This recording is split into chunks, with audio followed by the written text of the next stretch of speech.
Girls reports. I'm co-writing a set of World's Fathers reports for men, report for men in their campaign on right to health, and I've just finished a book on families and men. So I'm really delighted to be here. And I want to introduce briefly our four wonderful presenters who have all very different but very extensive experience around fatherhood and caregiving. So Adrienne first, Adrienne Burgess from the Fatherhood Institute. So she's the co-director of the Fatherhood Institute. She's been working on this issue for over 25 years. No, 20. 20. Even less. For a long time. In terms of both research and also working on programs. So working with people and men around fatherhood. And she's going to present first. She's going to talk a little bit about fatherhood, caregiving and advocacy work. Yes. Okay, I'm delighted to be here. Thank you very much for inviting me, Lynn Gage. It's been wonderful. I've learned so much. Now, I want to talk today about attitudes, but not attitudes that only men hold. We hear a great deal about how we have to change men's attitudes, and I want to talk about changing attitudes far broader than just inside men. Okay, let's start. I'll tell you first of all a little bit about my organisation so that you know where we're located. Can somebody move the next slide? Right, okay. So what we do is we do a lot of lobbying, we work with services, we're particularly involved in training the trainers because we believe that even though we can run a few groups for parents, we have a far greater reach if we train other people to do it properly. And so that's really where we sit. Our fundamental, motivating force, if you like, is child well-being. And that's because we know from the research that involved fathers are good for children. Our second underpinning principle is gender equity. But we talk about, therefore, supporting both mothers and fathers as earners and carers. So we don't just have a target for 50% care by fathers, we would have a target for 50% earning by mothers, in the sense of hours worked and amounts earned. How can you have a father doing 50% care and still provide for your family if the mother isn't contributing tremendously to breadwinning? I have to say that one of the things that people tend to forget is that one of the most important ways we parent well is to provide for our children. So I don't think that we should ever forget that as we talk about caregiving. Right, over. So our vision, in a very cozy way, that we can say, when people say, what are you about? We can say, a great dad for every child. Okay? So let's go on. Next one. I want to talk now about barriers in beliefs. As I said, I want to talk about attitudes. You will all know that we have underpinning beliefs about everything in our world, right? And we organically get these from our culture, partly from our own experience, but all kinds of ways. We have beliefs, and they're unconscious usually. Now, often these beliefs have a very deficit basis. So if you're working in disability, for example, you will know about the deficit perspective on disability, which you can turn around into a more positive approach, right? So where there's a deficit perspective, it's incredibly important to know that it is there, right? Now, the deficit perspective on men is massive, right? Men actually are all that's bad. Say the word masculinity, and everybody thinks, oh, masculinity. In fact, there was something I saw at this conference that said, from masculinity to humanity. As if everything to do with masculinity, with being a man, and I know that's not what they meant, is bad. Now, if that's your view of men, and most of us hold this deep down, how are you going to think about men as fathers? So let's go. Here's some of the beliefs. Some of the beliefs that have been found in research and that we find among mothers and fathers, and also among practitioners, and also among policymakers. And here are just a few of them. I just put down a few. There are many more. A man can't cope with children without a woman to help him. When you believe that thought, if you're a mother, you leave lists every time you go out. If you believe that thought when you're a practitioner, then you work with the mum and you try to get her to help him be a helper. Yeah? Men aren't interested in children, their main interest is a job. If that's your belief, then when you talk to a man, you don't actually necessarily look him in the eye and talk to him about his children, because you don't actually recognise that that's a strong motivating force. So these are some of them, and I'm just going to concentrate today on one, and that's the last one. Women are naturally more sensitive to babies and children than men are. This is one of the most profound underpinning beliefs. The belief that by nature, women are specially programmed to be great with babies and children. Now, any woman who's ever become a mother, as I have, will know that's absolutely not true. You know, you get this baby, you've had no experience with babies, no learning, you have no idea what you are doing. And that's also reflected across other mammals. So, for example, I'm from Australia. Kangaroos, the female kangaroo often loses her first baby. It dies because she doesn't know what to do. And I was talking to a primatologist the other day, an academic who works with different kinds of non-human primates, different kinds of monkeys and apes, and he said to me, oh, you know, they often lose the first one, right? Because our mothering instincts, nature is pretty faulty on that one, as it is on many things. Okay, so when we've looked across cultures, and there's been a tremendous amount of work done by anthropologists over the last 20 years, looking at fathering in different cultures. And what they've found is that fathering varies enormously across the world. And what that tells us is that it's not an essentialist thing. It's not something that men do in a particular way because nature made it that way. These folk, the Akar, I think that's how they pronounce it, Akar babies from the Amazon, are the stars of paternal involvement. They're the best fathers in the world in terms of caregiving. So for 47% of the time, an Akar father is within arm's reach of his infant. He carries the infant far more than the mother. They all go on a family net hunt. He carries the baby. Now, the reason he does that, there are many reasons, but the main one is that pygmy babies are pretty big. If pygmy babies were born weeny tiny, they would die in the Amazon. So nature has made it that the ones that grow quickest survive. Which means that by the time you're 3, if you're a pygmy child, you're actually a pretty hefty thing. And the mums find them very hard to carry even from birth because they're quite big relative to the mother. The men have greater upper body strength too, and they tend to carry the babies. Of course, because they carry the babies look for them. So Akar babies seek their daddies out because they're used to this, and that multiplies the amount of time the Akar father spends holding the baby. There's much less sibling care in the Akar because the dads do it. So that's very variable. Then you'll have other tribes where the fathers do hardly anything at all. And the anthropologists know what qualities of the environment, what circumstances promote greater or less father involvement. So the key message, the take-home message is fatherhood is variable. Men behave as fathers in conjunction with their whole environment. And nothing is fixed. So you don't have to think deep down, oh, men aren't good at this. Next slide, please. So here are just some facts here. If you want to email me, I will send you this PowerPoint. Because some of these points are the most valuable that I ever use in working with people.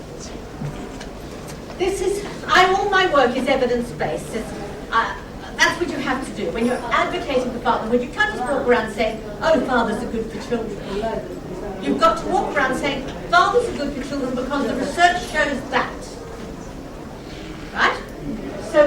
but the research shows that there seem to be no biologically based differences between the sexes in capacity to care for children well. Women are not innately better at it. It's a learning curve. Those who spend more time with the children, who have more hands-on care, more experience, tend to become more sensitive carers. So similarly, there's no biologically based differences between the sexes in sensitivity to infants. Give a man the same support and opportunity and he'll behave just as sensitively to a newborn as a mother will. Fathers' responsiveness seems to vary depending on the degree to which they assume responsibility. Now, I don't mean that in a punitive sense, oh, he's got to be responsible. I mean whether he gets to do it by himself and whether what he says goes. So that he's not got someone hovering over him, telling him to do it differently. So that he makes his own mistakes the way mothers make their own mistakes. That's how fathers and mothers learn to care for children. Let's turn over onto the next one. I'll give you a 5-minute warning. Okay, that's fine. Now, going to this, hormones are one of the most important, exciting things that have been found out from research in the last 10 years. When a man holds a baby, any man, after 15 minutes on average, his body starts to change. Hormones come into the body that are the ones found in women who are caregiving for babies. Oxytocin, prolactin, there's 3 or 4. And they're sort of nurturing hormones. There's some of the hormones connected with breastfeeding. When people started to study all this, they used to think that mothers naturally had all these hormones. They don't. Women who are pregnant and breastfeeding get a lot of these hormones. But adoptive mothers also get them. They get them from handling the infant. And so do men. So the bodies change. Men's bodies change and make them more sensitive to infants. Within 15 minutes. Now, what's interesting is that once you've been a kind of a dad and you've had a couple of kids and you've done a lot of caretaking, as virtually all fathers do, if you don't touch your baby for 15 years and then someone hands you one, your body switches in immediately. It's as though the body has become primed for caretaking. Testosterone similarly. Testosterone levels drop in men who are living with a pregnant woman. No, this is in evolutionary terms, very adaptive. We don't want men around babies to be like male lions coming in and destroying all the cubs, right? One of the reasons that humans have done so extraordinarily well as a species is that we are cooperative, men and women. We have the same nurturing capacities, and nature has made it that those men who will, during the early child-rearing years, have a drop in testosterone, those men will be more sensitive to infants. They will tend to not look for other sexual partners. And the more care, if the men co-sleep with the baby, or the man's very involved in caretaking, again, the testosterone levels drop further. Right?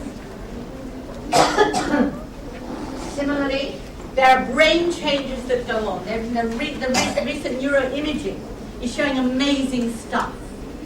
Fathers who are primary caregivers of their infant, it's been done in Israel using gay dads and mums and their partners. And what you find is it's the primary caregiving that causes the brain changes. So the brain changes in the fathers who are looking after the baby without a woman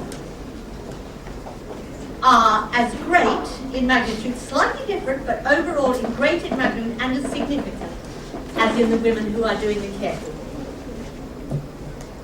So finally, that's all I need to say, really, just to say the take-home message is nothing is fixed. Caregiving, close caregiving, is what fathers need to do. And when we work with service providers and we work with parents, that is our message. Don't focus only on mum. Make sure baby is handed backwards and forwards regularly, and that fathers get a chance to be the kind of fathers that they're capable of. Thanks very much.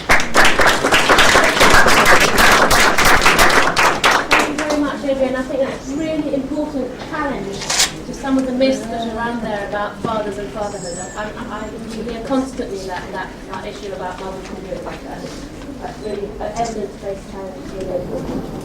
So Tyrone, please come here next. So Tyrone is Vice President of Paramount. The Caribbean, sorry?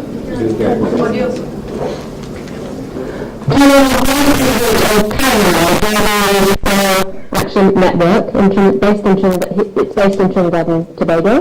His day job is in a legal aid and counselling clinic, and he's been an advocate for 24 years. He's a father of 4, he's an activist, and has worked on fatherhood, gender and social justice. Tyrone, over to you. Thank you. Morning, everybody. I don't have a presentation. I just want to quickly share with you some thoughts about fatherhood in the Caribbean and some of the responses that, or some of the programs that we have now, both as a regional organization, Cariman, and at the country level have undertaken to try to help our fathers in the region to be more effective fathers. But before I go into that, just to say a little bit about the Caribbean father, because we live in a region that is very diverse, and one of the significant things that we see in Caribbean fatherhood is this phenomenon of absenteeism. A lot of Caribbean fathers are absent. And that comes from there are a number of reasons for that. One of those reasons is the fact that traditionally, in the Caribbean region, people travel for work.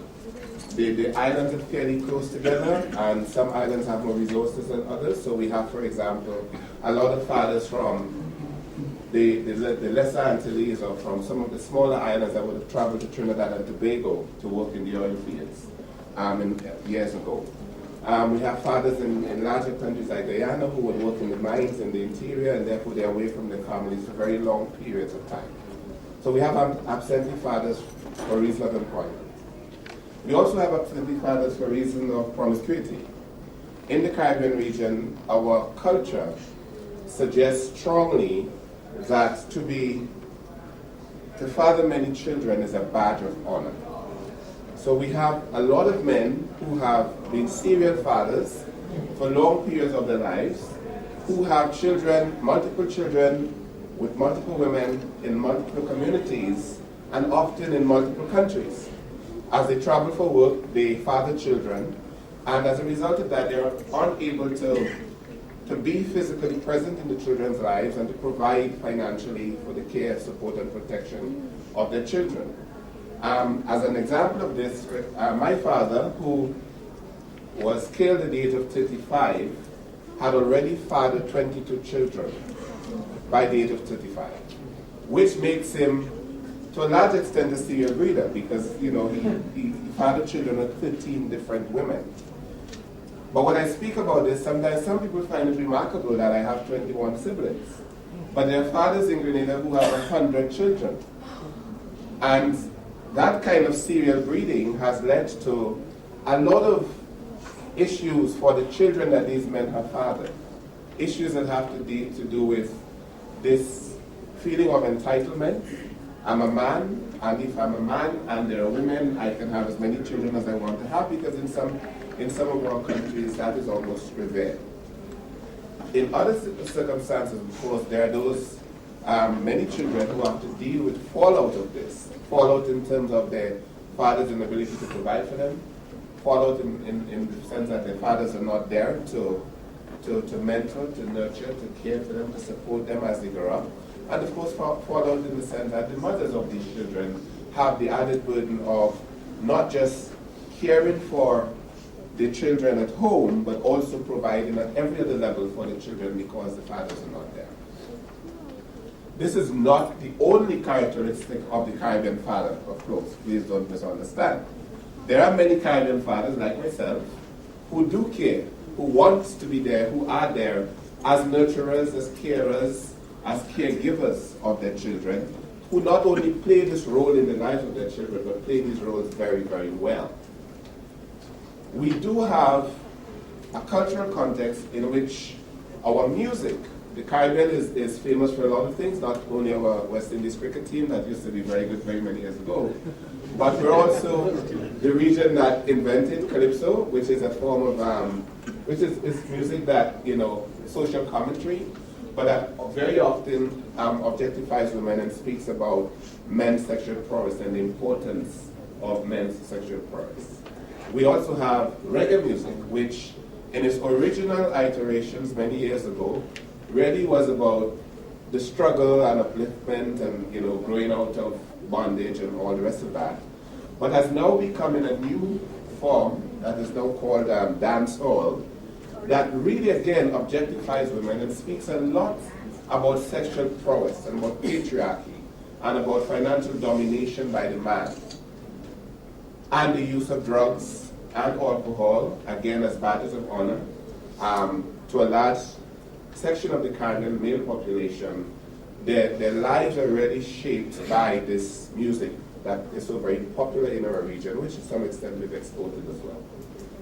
So all of these things have created this situation where we have a lot of men who have born children, who have not born children themselves, a lot of men who have become fathers but are not able to parent, and who are ineffective as parents, and therefore the region has had to respond to this in terms of trying to help to create programming that will help to guide men into being better fathers.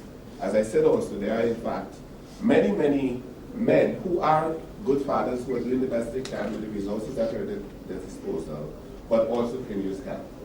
And some of this help has come in the form of the work that we do as the Caribbean Male Action Network.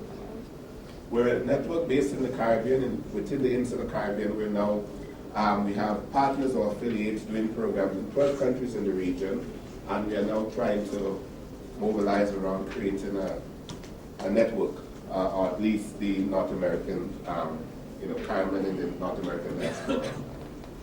And what we have done in the region is work with women's organizations, men and men organizations, to create effective programming that help men to understand, A, the need for their conscious, ongoing involvement in the lives of their children, and working with men and boys now is working with boys is now sort of our new push, so that we can, as we work with persons, we can help to create sort of a new way of thinking about the issues of parenthood, a new way of thinking about the issues of involvement in the lives of children, because too often the Caribbean male, as I mentioned some of my earlier on, too often some of our Caribbean males feel that to donate the sperm is enough.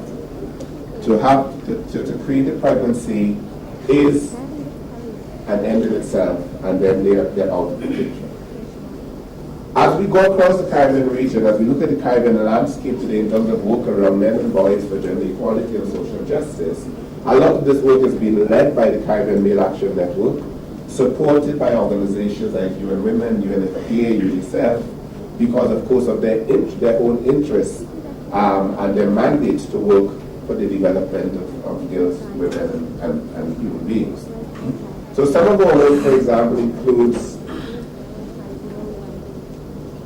attempting to create a new conversation about the role of men working with their partners, and the role of men working with boys, so that the boys grow up with a different understanding that some of us may have had. In my own reality, and one of the things that brought me to this work, is the fact that I have consciously sought to not be like my father, at least in that area, which has made me, to some extent, an object of ridicule within my own family. Because some members of my family cannot understand, being as handsome as I am, and with all of this, why would I not want to have more children? I consciously made a decision to have the children I can afford to take care of, not just financially, but I can be there for, provide for, support. And some people in my family struggle with that. especially the fact that my first child is adopted, because not only have I broken the mold of not having as many children as my father, I'm actually fathering somebody else's child, right? So our work in Cayman and the work that we do on many levels locally within the country. So for example, in Jamaica, we have a program that is called Fathers Inc., which is fathers who are consciously making a decision to be involved in their children's life, to mentor not only their own children, but other children who need fathering, who need support. In Trinidad and Tobago, one of the programs we work with is called Single Fathers Association of Trinidad and Tobago. Because in the region we have a very big phenomenon. 54% of households in the region are female-led, single-headed households. So we also have to recognize that there are fathers who are single-parented. There are fathers who are, for various reasons, they are the primary caregivers, the primary providers, and they are and they are bringing up their children on their own. So in Trinidad and Tobago, the Single Fathers Association of Trinidad and Tobago. In Jamaica, Fathers Inc. In Guyana, Like Father, Like Son, a program that seeks to have men very involved in mentoring, again, their sons and other sons. So what we're trying to do in the region is create programs that work with men to help them to be more effective fathers by teaching them some of the skills that they may not have had. So we do a lot of training. We provide legal support. We work with men around the issue of health, men's health, including mental health, because we understand that an important prerequisite for being an effective and involved father in the lives of your children is to be emotionally and physically healthy. Because if you're emotionally and physically healthy, you are more confident as a human being, you're more confident as a person, you're more confident as a man, you're more confident as a father, and you're better able to mentor and guide other persons. In the 10 minutes I've said as much as I could, speaking as fast as I can. I was given the 2-minute warning about a minute ago, so I have very little time left. So I would like to end here and invite you, when we get into the discussion part, please, if you have questions that you'd like to ask more specifically about the programs that we're doing, ask Cayman regionally or within countries in the region, please feel free to ask those questions. I'd be happy to answer them as well as I can. Thank you very much.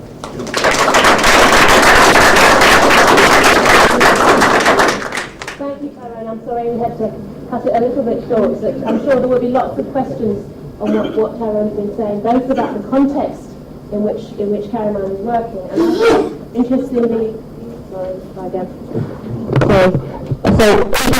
about the context in which Caraman is working. I hope there'll be a lot of questions, and also about the issue that, starting with boys, so changing things for the next generation seems to be really important. And I thought the other point that you made was how fatherhood is a way in to working with men.